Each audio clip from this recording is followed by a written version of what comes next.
ওমানে নিহত 4 ভাইয়ের মরদেহ গ্রামের বাড়ি চট্টগ্রামের রাঙ্গুনিয়া উপজেলার লালানগর গ্রামে দাফন করা হয়েছে। বেলা 11টার দিকে নামাজের জানাজা শেষে তাদের পারিবারিক কবরস্থানে দাফন করা হয়। তাদের মৃত্যুতে এলাকায় শোকের ছায়া নেমে এসেছে। একসঙ্গে 4 ছেলেকে হারিয়ে আহাজারি করছেন বিধবা মা। এর আগে বাংলাদেশ বিমানের একটি ফ্লাইটে মঙ্গলবার রাত 10টার দিকে চট্টগ্রামের শাহ আমানত আন্তর্জাতিক বিমানবন্দরে এসে পৌঁছে তাদের মরদেহ।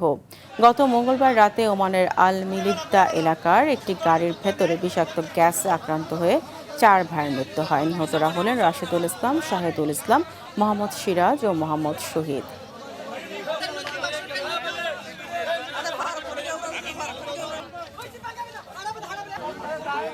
অনেকদিন 2017 সালে এরা বিদেশ 2 ভাই আসি বিয়ে করছে, এক ভাই এখানে লেখাপড়া করছে, আরও ছোট 2 ভাই আছে একসাথে।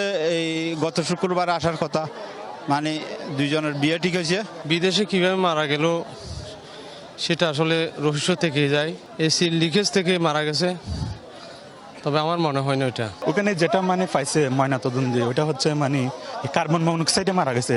এই যে 4টি ভাই ইন্তেকাল করেছে, এটা আসলে অনেক হৃদয় বিদারক ঘটনা। এইরকম ঘটনা বাড়িতে আসার যে একটা আনন্দ, এই আনন্দ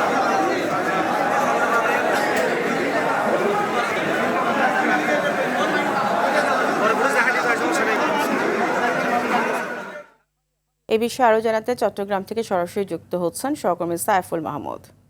সাইফুল, 4 ভাইয়ের এমন মর্মান্তিক মৃত্যুতে কি বলছেন মা আর পরিবারের লোকজন?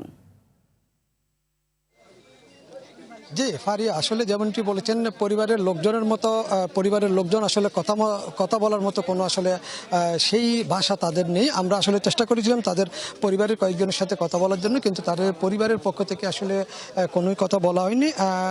সকাল 7টার সময় আসলে এই 4 ভাইয়ের লাশ আসার পরেই বিভিন্ন দিক থেকে আসলে দূর দূরান্ত থেকে আসলে হাজার হাজার মানুষ এই লাশগুলো দেখার জন্য আসছে, এবং আসার পরেই কিন্তু আসলে এক হৃদয় বিদারক দৃশ্যর অবতারণা হয়েছিল এখানে।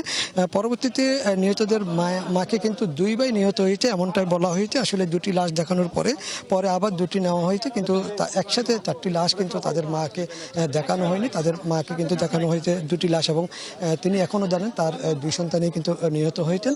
এবং পরবর্তীতে হয়তো জানলে সেই বিষয়টি কেমন হবে সেটা কিন্তু বোঝা যাচ্ছে না। তবে নিহতর মা এর আগেও কিন্তু 3 বার স্ট্রোক করেছিলেন, এবং সেই সাথে এখনো পর্যন্ত তার 2 পাশে 2জন ডাক্তার এবং একটি অ্যাম্বুলেন্স স্ট্যান্ড বাই রাখা হয়েছে, যাতে কোনো ধরনের দুর্ঘটনা ঘটলে যাতে সাথে সাথে মেডিকেলে নিতে পারে। তবে একটা বিষয় জানিয়ে রাখি, সেটা যে নিহতের যেই সেজ ভাই আছে তিনি জানাজা পড়িয়েছেন। উনি একজন হাফেজ, উনি মাদ্রাসা থেকে হাফেজ পাশ করার পরে তিনি জানাজা পড়িয়েছেন। ওনার নাম হচ্ছে হাফেজ মোহাম্মদ এনাম। তবে তিনি খুবই জানাজা পড়িয়েছেন, এবং জানাজায় কিন্তু আসলে প্রায় লক্ষাধিক লোক উপস্থিত ছিল, এবং একই সাথে 4 ভাইকে পাশাপাশি দাফন করা হয়েছিল। আসলে একটা বিষয় জানিয়ে রাখি, সেটি হচ্ছে যে যেই বাড়িতে হওয়ার কথা ছিল আসলে বিয়ের আওয়াজ, সেই বাড়িতে আজ কিন্তু কান্নার আওয়াজ বইছে। এটা কিন্তু কোনোভাবেই কিন্তু এলাকাবাসী মেনে নিতে পারছে না। এটাই ছিল ফারিয়া আমার কাছে নিহতের দাফন এবং জানাজা নিয়ে সর্বশেষ সংবাদ। সাইফুল, আপনাকে ধন্যবাদ।